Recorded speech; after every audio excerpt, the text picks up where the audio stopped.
Et bonjour à tous, on se retrouve aujourd'hui pour une nouvelle vidéo où on va utiliser le logiciel Portfolio Performance pour regarder l'impact du cash sur la performance de notre portefeuille boursier. Je faisais un peu des tests et du coup je me suis dit que ça pouvait faire une vidéo intéressante puisqu'avec le logiciel du coup on peut faire des backtests et des simulations pour regarder un peu ce qui nous intéresse. Donc là dans le cas présent j'ai fait une simulation où je fais un achat d'une action LVMH tout début 2023 et du coup je fais un dépôt sur mon compte de dépôt du même montant de 694 euros. Donc j'ai actuellement 0 euros sur mon compte de dépôt. Donc si on regarde la performance, donc là on a la performance du PEA depuis début 2023. On va rajouter la partie donc PEA et PEA plus cash. Donc là vous pouvez choisir avant ou après les taxes. Bon, dans mon cas, comme j'ai pas renseigné les taxes, c'est la même chose. Donc là évidemment on a exactement la même performance hein, puisque la partie cash est vide. Si on cache, voilà, on a exactement la même chose. Donc maintenant, si on va rajouter par exemple un versement d'un dividende ici 24 février 2023, donc on rajoute LVMH un dividende 24 février 2023, donc 20 euros, comme ça c'est histoire de voir quand même l'impact du cash. Voilà, donc du coup mon compte de dépôt maintenant j'ai 20 euros dessus.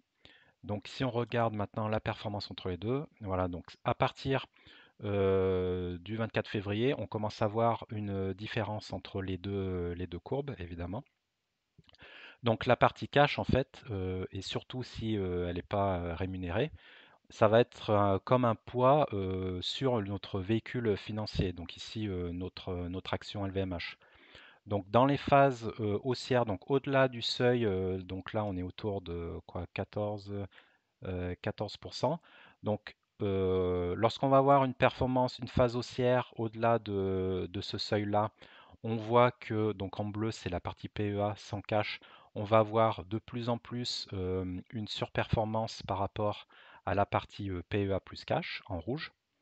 Et lorsque l'on repasse sous ce seuil-là, en fait, c'est l'inverse. La partie, comme on va commencer à sous-performer, la partie avec cash va avoir une meilleure performance.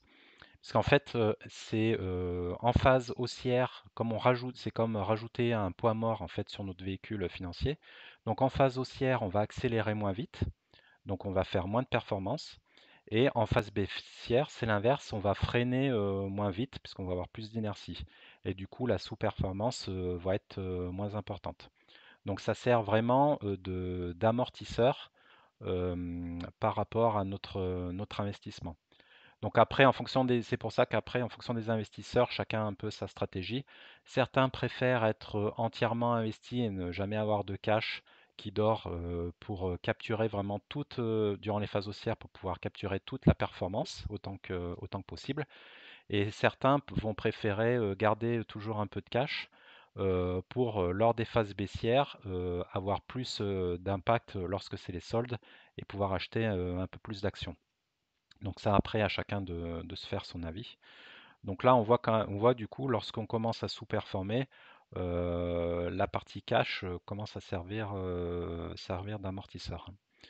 Donc si même on accentue maintenant, donc au lieu d'avoir un dividende, en fait, lors de la phase initiale, le dépôt, du coup, je fais un dépôt du double, donc là on va arrondir à 1400 euros.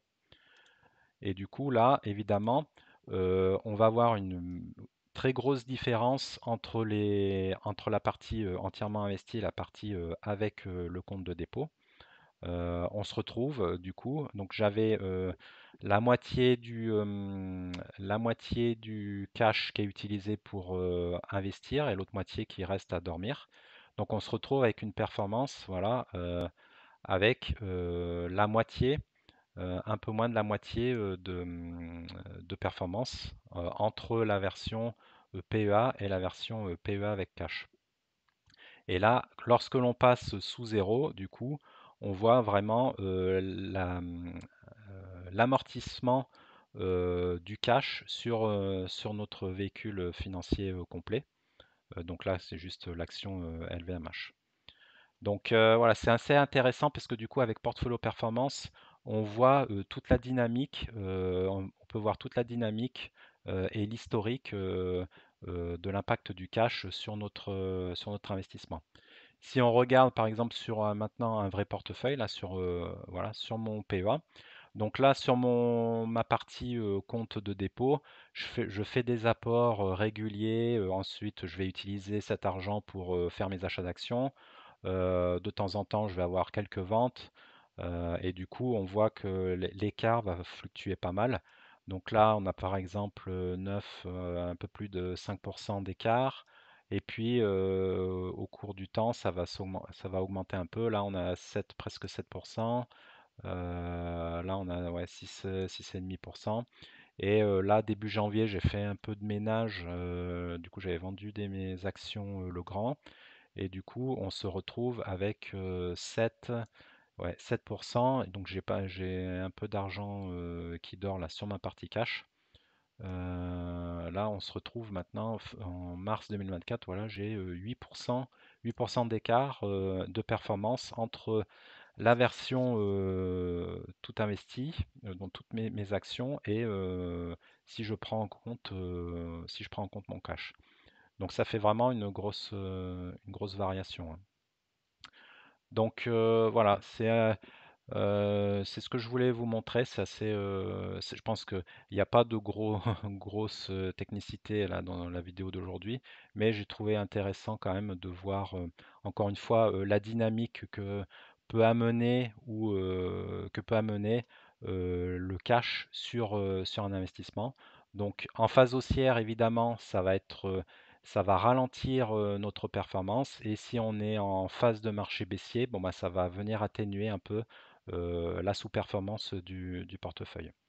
Voilà, j'espère que cette vidéo vous a plu. Merci de vous abonner si c'est le cas. Je vous souhaite de bons investissements et à bientôt. Au revoir.